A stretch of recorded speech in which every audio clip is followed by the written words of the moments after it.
એક 80 વર્ષના દાદાને એની વોવે રૂમમાં તાળું મારીને પૂરી દીધા. અરે આવું ઘણી જગ્યાએ બને છે આપણા સમાજની અંદર. તમે ઓલો ફેસબુક ની અંદર વિડીયો જોયો હોય તો બાલ્કની ની અંદર એ માતાને મારતા હતા, એની વહુ મારતી હતી. તમને ખ્યાલ હોય તો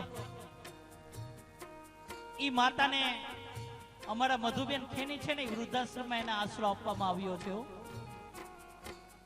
ક્યારેક તમને સમય મળે ને ત્યારે એના દર્શન કરવા આવજો. અરે ઈ માને એવા માર્યા છે ને માતાઓ, ઈ માં હજી ઊભા નથી થઈ શકતા. બોલો, ઈ માને એવા માર્યા છે ને વડીલો, ઈ માં હજી ઊભા નથી થઈ શકતા. હો,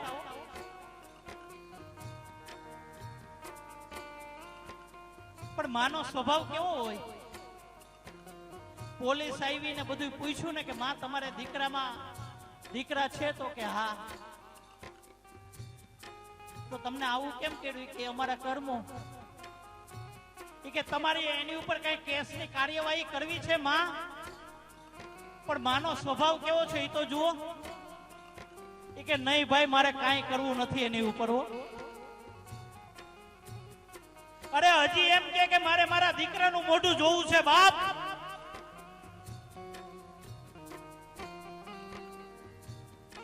ઈ માને એટલી મારી હતી ને તોય હજી એની આશ્રમ ની અંદર એમ કે હજી મારા સંતાનનું મોઢું જોવું છે મારે બાપ. એને તમે પૂછો ને કે માં તમારી છેલ્લી ઈચ્છા શું છે માં? ત્યારે એમ કે ભાઈ મારી છેલ્લી ઈચ્છા એક જ છે કે મારે મારા દીકરાઓનું મોઢું જોવું છે.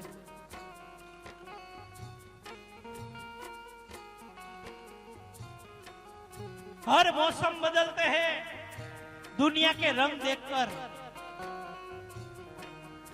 आखी दुनिया नो रंग बदलाय जाए पण मानो रंग कोई नो बदलाय. एक ज रंग होय एनो. अरे दीकरो कामे थी मोड़ो आवे ने तो बिचारी राह जोती होय के हजी मारो संतान केम नहीं आव्यो होय, हजी मारो दीकरो केम नहीं आव्यो होय. દીકરાની ધર્મ પત્ની એના છોકરા એ તો બધા ખાઈ પીને એના બેડરૂમ માં વયા ગયા હોય. માં પોતે નો જમે કે હજી મારો દીકરો નથી આવ્યો. દીકરો આવે ને પછી જમવા બેસે. દીકરો એમ કે માં તારે મારી રાહ ન જોવી માં, કારણ કે મારે ધંધામાં મોડું થાય ને માં, તારે મારી રાહ ન જોવી. ત્યારે માં હું કે ખબર માતા હું કે દીકરા મને તારા વગર જમવાનું નથી ભાવતું. હો, આ માનું પાત્ર છે. હર મौसम बदलते हैं दुनिया के रंग देखकर. हर मौसम बदलते हैं दुनिया के रंग देखकर, लेकिन मां नहीं बदलती बेटे की हालत देखकर. દીકરા ને ગમે એવી હાલત થઈ ગઈ હોય ને, માં કોઈથી પોતાનો રંગ ન બદલ્યો. એક 80 વર્ષના દાદાને એની વહુએ પૂરી દીધા કે દાદા તમારે બારું ન નીકળવું. અને દાદાને કાંઈ પણ કામ હોય ને માતાઓ ત્યાં એક ઘંટડી બાંધી હતી, વગાડે ને એટલે તરત જ એને જમવાનું દેવામાં આવે, પાણી દેવામાં આવે. ઘંટડી વગાડે એટલે બધું કામ કરવામાં આવે.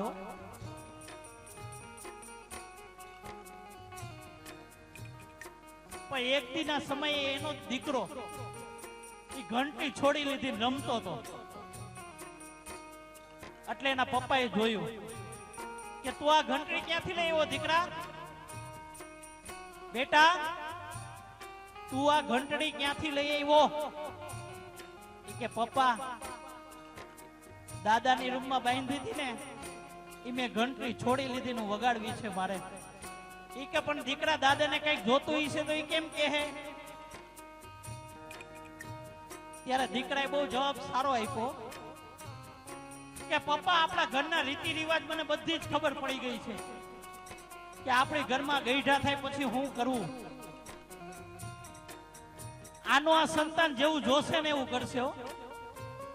પપ્પા મારી વહુ આવશે ને એટલે તમે મોટા ઉંમરના થશો, તમે ને મારા મમ્મી, પછી તમને પણ આ દાદાની જેમ હું એક રૂમમાં પૂરી દઈશ અને ઘંટડી બાંધી દઈશ. તમારે કાંઈ પણ જોતું હોય ને તો ઘંટડી વગાડજો એટલે હું આપી જઈશ, મારી વહુ આપી જાહે. અને દાદા આમ જોર જોરથી ઘંટડી વગાડતા ને પપ્પા, એટલે મેં કાઢી લીધી, કારણ કે ઘંટડી તૂટી જશે ને પપ્પા તો તમે જયારે ગઈઢા થાઓ ને ત્યારે નવી ઘંટડી ન લેવી પડે ને, એટલે મેં ઘંટડી કાઢી લીધી. હો, આ તો એના બાપને આમ બુદ્ધિ શાનમાં આવી ગઈ કે હું જે કરી રહ્યો છું ને એ ખોટું કરી રહ્યો છું. કારણ કે તમે જો તમારા મા બાપની સેવા કરશો ને તો કિસ્મત તેરી અચ્છી હૈ તો લક્ષ્મી તેરી દાસી હૈ. તમે જો તમારા મા બાપની સેવા કરશો ને એટલે તમને ખબર નહીં પડે ને ત્યાંથી લક્ષ્મી મનસે આવું આવો. તમને ખબર નહીં પડે એવા મોટા મોટા માણસો મળવા માટે આવશે. કિસ્મત तेरी अच्छी है तो लक्ष्मी तेरी दासी है. कर ले माँ बाप की सेवा, घर में मथुरा और काशी है बाप. बाकी રૂપિયા હોય ને બધું મળી જાય નહીં. આ રૂપિયાથી બધું ન મળે. આ દુનિયાની અંદર પૈસેથી બધું ખરીદી શકાય, પણ આ એક મા બાપ કોઈ દી ન ખરીદી શકાય. હો, ત્યારે મારો પુનિત મહારાજ શું કે છે? ઓ